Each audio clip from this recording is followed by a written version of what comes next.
You ever notice how avoidants vanish in moments of emotional closeness? But then, out of nowhere, they show up when everything's falling apart.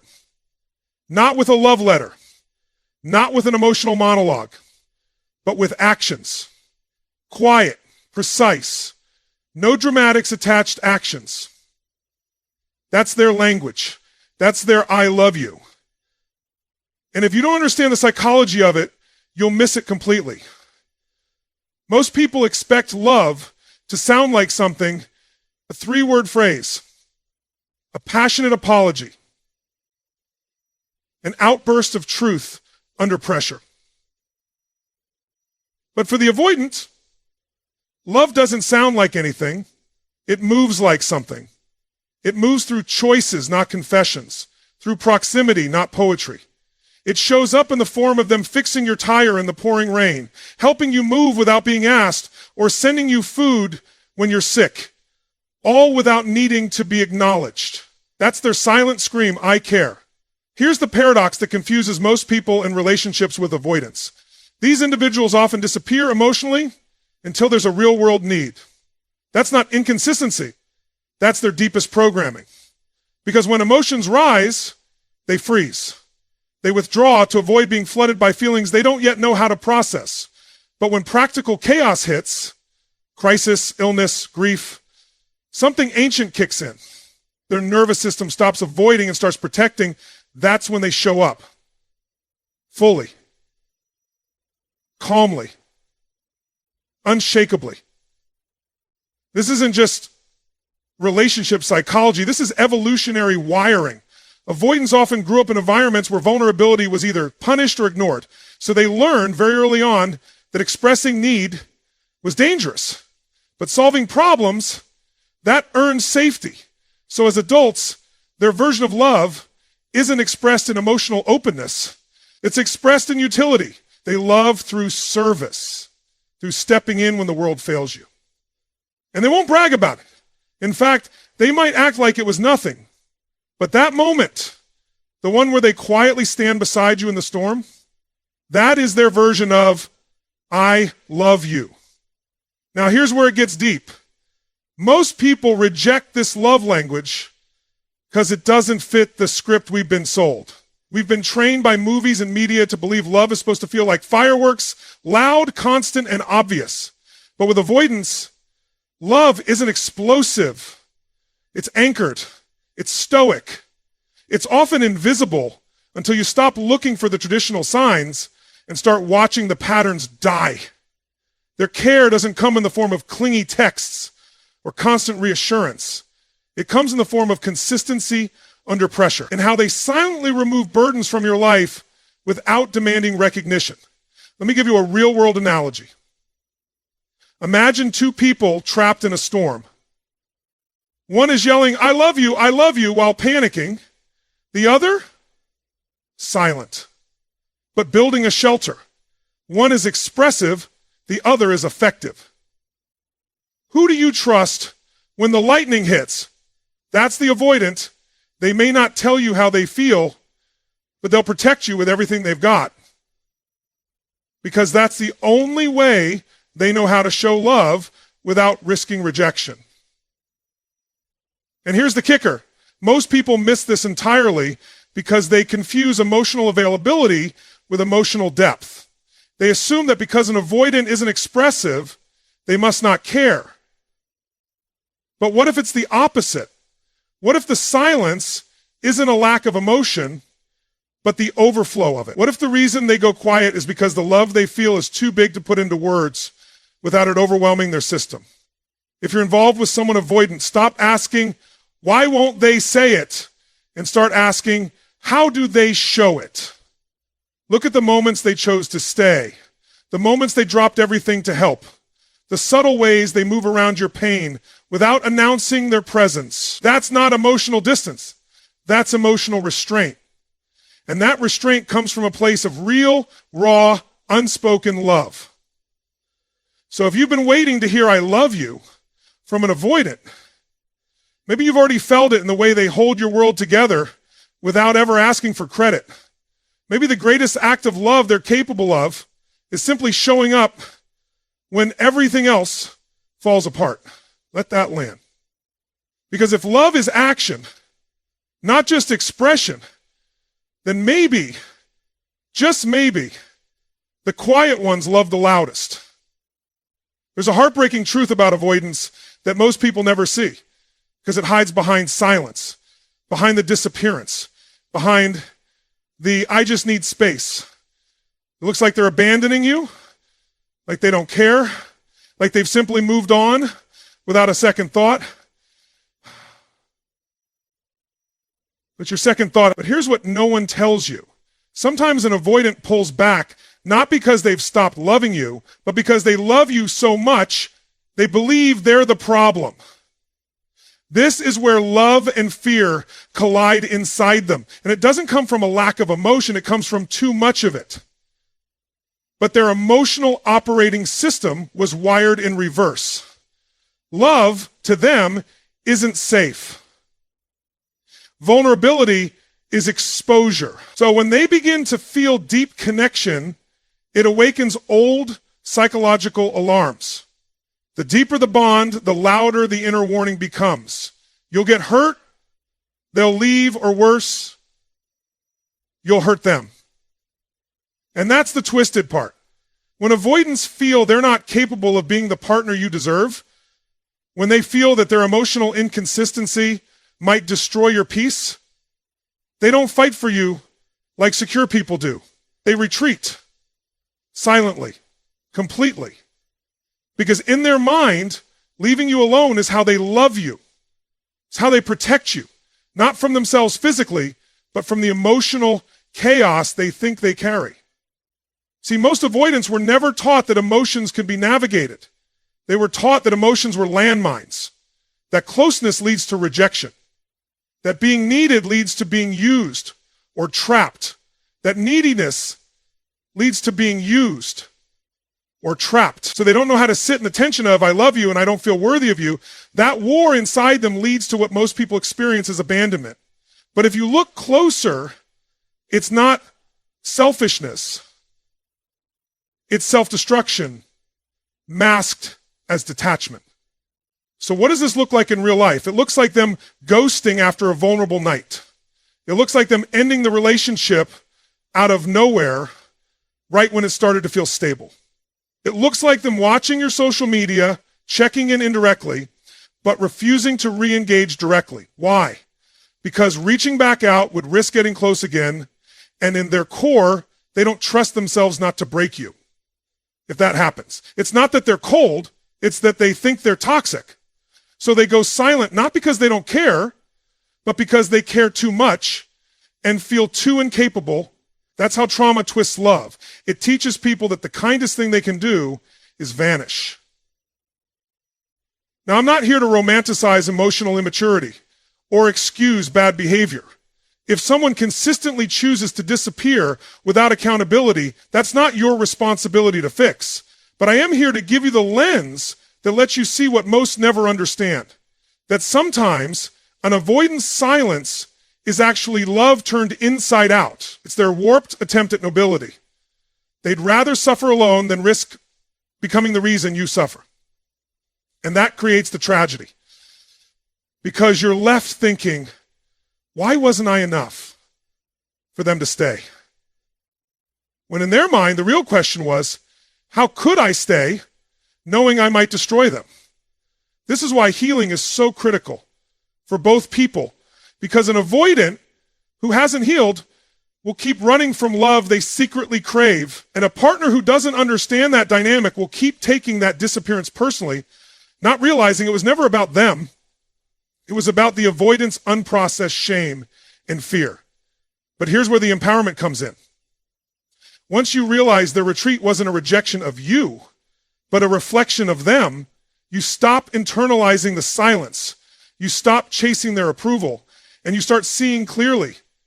If someone walks away to protect you from them, they're not in a place to build with you. They're still trying to survive themselves. So what do? You honor what they gave, even if it was silent. You let the love be real, but you also let it go unless they choose to grow. Because your peace should never be the cost of their confusion. Love isn't about sacrifice at the expense of sanity. It's about two people who choose to stay present even when staying is hard. And if someone leaves you thinking they're saving you from themselves, they may have loved you, but they didn't know how to love you right. Never forget this. Real love doesn't hide in silence. It shows up. It gets better. And it learns how to stay. If you really want to know what an avoidant feels, stop listening to what they say. Start watching what they do when they think no one's paying attention. Because avoidants rarely confess their feelings in words, but they constantly leak them through habits, patterns, and unconscious mimicry. That's where the truth lives. Not in their mouth, in their behavior. It shows up in the smallest, most easily dismissed ways. Suddenly they're drinking the same tea you introduced them to months ago. They're wearing that cologne you said you liked. They're humming a song you once played in your car. They're showing up in places that mattered to you, even when you're not there anymore. That's not coincidence. That's not routine. That's emotional imprinting. That's the psychological residue of your presence on someone who doesn't know how to say, I miss you, or you matter to me. You see, avoidants don't always consciously realize they're doing this. But the mind doesn't lie. The nervous system remembers what the ego wants to forget. When someone touches an avoidant deeply, they don't always know how to sit with that vulnerability. So instead, they absorb parts of you, they internalize your preferences, your opinions, your voice, your energy, and then they carry it with them like a shield and a scar at the same time. It comforts them, and it haunts them. Psychologically, this is called introjection, a defense mechanism where a person unconsciously adopts the behaviors or traits of someone significant. For avoidants, this becomes a backdoor to connection. They don't have to say they miss you. They just live as if you never left. Because the idea of expressing it directly triggers their fear of intimacy. But replicating your presence, that feels safer. It's private, it's controlled, it's still intimate, but without the exposure. And here's what's so haunting about this. While they may appear calm, detached, or even indifferent to the outside world, their inner world is filled with the ghosts of the people they loved. Avoidants don't move on quickly. They move on quietly. And that silence becomes a museum of emotional artifacts. Songs, scents, locations, memories, all collected and visited in private. And those visits, that's love. Not in the way we're used to seeing it, but in a language only their nervous system speaks fluently. Now you might be thinking, but if they care that much, why don't they just reach out? Because avoidants don't process love as something safe. They process it as something dangerous. The closer they feel, the more their system rings the alarm. So instead of reinitiating contact or risking vulnerability, they replay the connection internally. Over and over and over and over and over and over and over and over and over.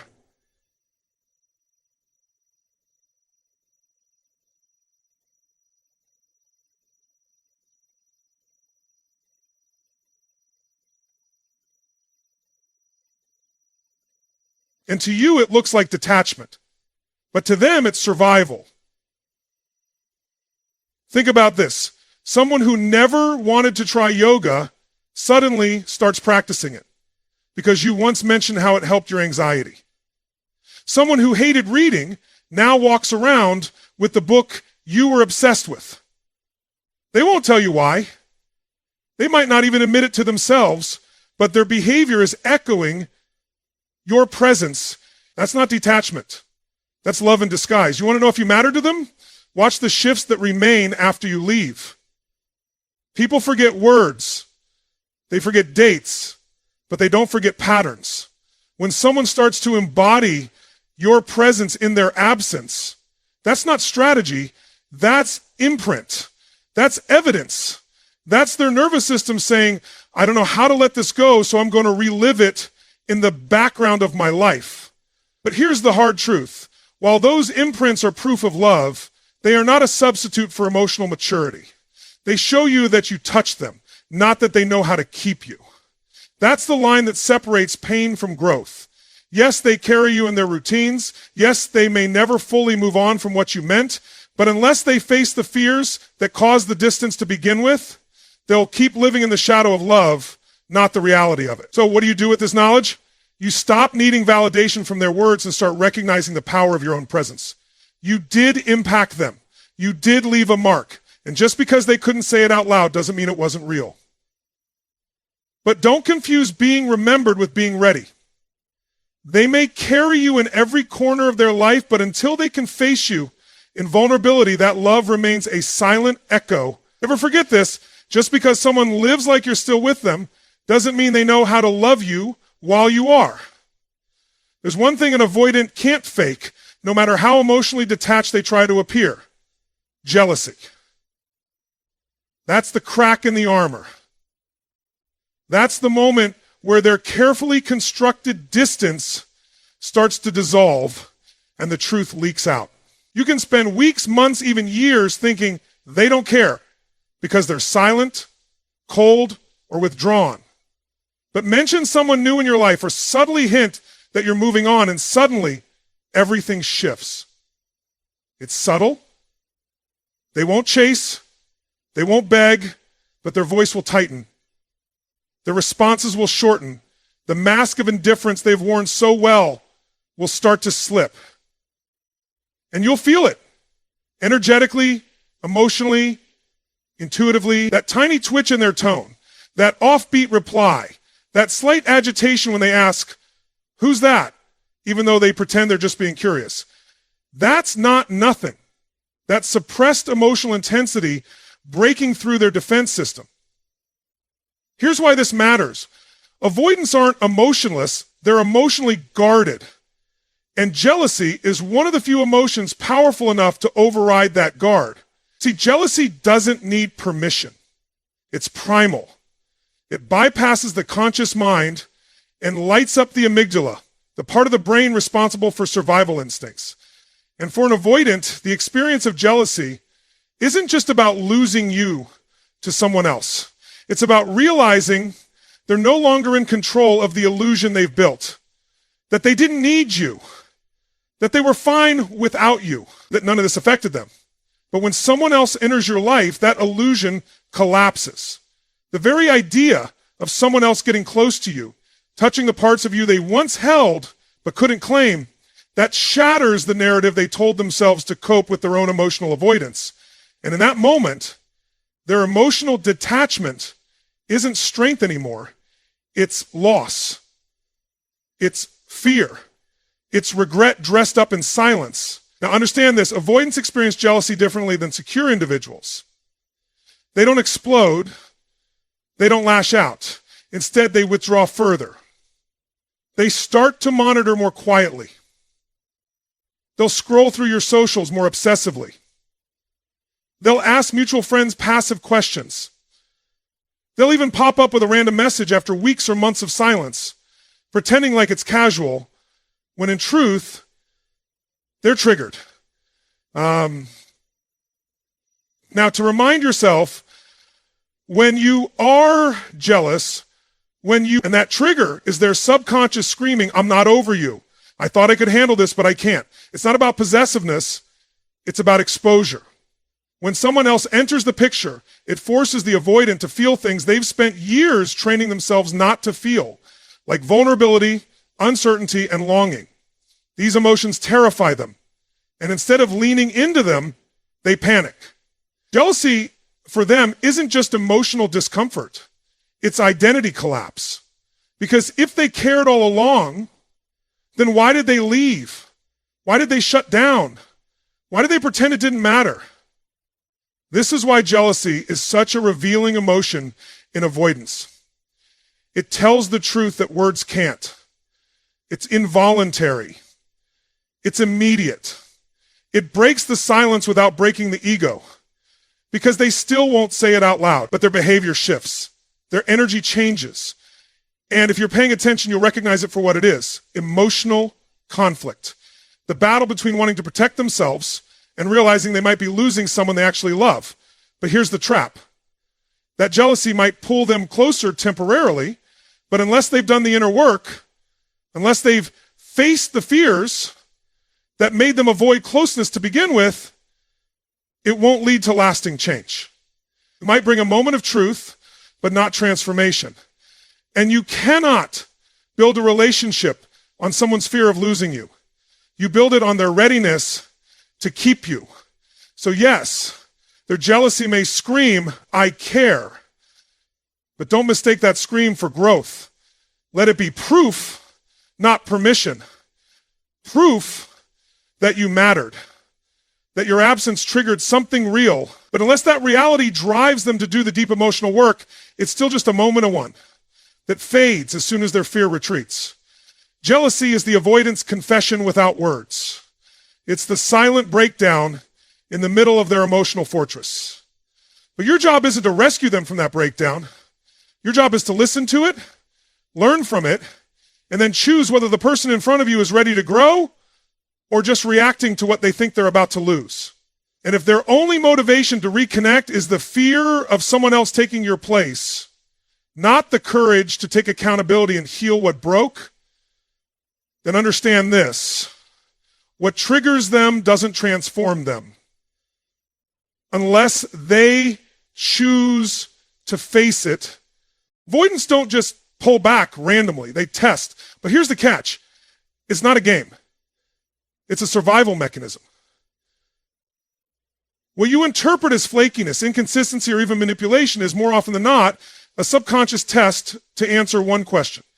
Will you still be here if I disappear? It starts subtly. They cancel plans last minute. They stop texting for a few days. They become emotionally flat after a deep moment of connection. You're left confused, questioning everything. One moment they're leaning in, the next they're emotionally gone. But this pattern has a function. It's how avoidants check the safety of the relationship without ever asking directly. They're not testing you because they don't trust you. They're testing love itself because they don't trust it. Avoidants grew up in emotional environments where love was inconsistent, conditional, or dangerous. So they learned the moment things feel too close, pull away. See what happens. See if the person chasing them gets angry. See if they collapse. See if love stays when it's not being fed. Because that's how they learn to measure safety, not through vulnerability, but through absence. And this is where things get psychologically deep. For an avoidant, real love isn't proven in closeness. It's proven in how you respond to distance. If you react with panic, pressure, or punishment, it confirms their core belief. Closeness leads to pain. I was right to run. But if you remain calm, grounded, and emotionally non-reactive, you short-circuit the test. You pass. You become to them an emotional anomaly, someone who doesn't explode when the storm hits. This is why so many people feel like they're walking on eggshells with avoidance, because they are. But not because avoidants are playing hard to get, it's because they're hardwired to fear what they crave. Love, connection, intimacy. These are not safe terrains to someone who's spent their life building emotional distance just to function. So every time they test you, they're actually testing whether they are safe being seen, whether this bond will crush them or hold them. And they don't have the emotional language to explain that. So they act it out instead. Now, this doesn't mean you tolerate emotional inconsistency forever. But it does mean that if you can see the test for what it is, a subconscious fear response, you gain the power to navigate it without taking it personally. You stop internalizing their withdrawal as your failure. And you start realizing their need to push isn't about rejection, it's about protection. And it's about basic, healthy, and good. One of the most common avoidant patterns is the hot and cold dynamic. And this frustrates people endlessly. One week they're in love, the next they're nowhere to be found. But here's what's happening behind the scenes. When they get close, the nervous system is flooded. Old trauma wakes up. Because those are two very different outcomes. One leads to evolution, the other to emotional exhaustion. And that's where your power lies. Not in proving yourself, but in protecting your peace. Yes, avoidants test to see if love can hold, but you don't exist to pass their tests. You exist to embody your worth, whether they're watching or not. Because real love doesn't need to be tested to death. It needs to be nurtured, grown, faced. And if someone keeps testing you without ever choosing to trust you, eventually the test becomes the very thing that destroys the connection they were trying so hard to preserve. Sometimes the test isn't about proving your loyalty. It's about realizing theirs never came with the courage to love you openly. But there's one thing people consistently miss about avoidance. It's this. When they start talking about the future with you, even casually, that's not small talk. That's not filler. That's not a slip of the tongue. That's a window, a crack in the armor, a tiny, fragile confession in disguise, because avoidants don't plan futures with people they don't secretly intend to keep. And the reason this is so important to understand is because their version of commitment doesn't look like the typical display of affection. You won't always get the daily good morning texts. You won't get a dozen roses with a handwritten love letter. But you'll hear them say something like, "One day we should check out that city you mentioned." Or, "I've been thinking about getting a dog. You'd like that, wouldn't you?" And right there in that quiet hypothetical is the sound of someone trying to tether you to their timeline without saying the words, "I want you in my life." This isn't manipulation. It's their love language, coded and cautious. See, for avoidance, the future is the most vulnerable territory. It requires hope. It requires emotional exposure. It forces them to imagine consistency, closeness, and commitment. Three things that trigger the alarms in their nervous system, but when they start to place you in their imagined reality, whether it's a trip, a house, or even something as simple as a TV show they say you'd both enjoy, that's not fantasy. That's intimacy. Us feels stable enough to trust. It's like they're tiptoeing toward permanence, checking to see if the emotional ground will hold. And this is why those small, almost offhand, future-based comments matter so much, because they reveal a deeper desire that the avoidant rarely verbalizes directly, the longing for continuity, the craving to know that love won't implode, that you won't implode, that their feelings, however terrifying, might actually lead to something they don't have to run from. But here's the paradox. While avoidance may insert you into future fantasies, they often don't follow through immediately. That delay isn't flakiness, it's emotional lag. They're trying to reconcile the pull toward connection with the push of their survival instincts. So instead of leaning all the way in, they drop seeds. They wait to see how you respond. Do you cling? Do you pressure them to make it real? Or do you simply receive it, stay present, and let them meet you at their own emotional speed? This is the moment that defines everything. So, there's a moment that defines everything. Because when you understand that these subtle future mentions are actually acts of emotional bravery, you stop brushing them off as meaningless. You stop demanding more before they're ready. And instead you recognize that even the smallest gesture toward a shared future is a breakthrough in a mind that usually prepares for exit strategies, not shared destinies. But let's be clear.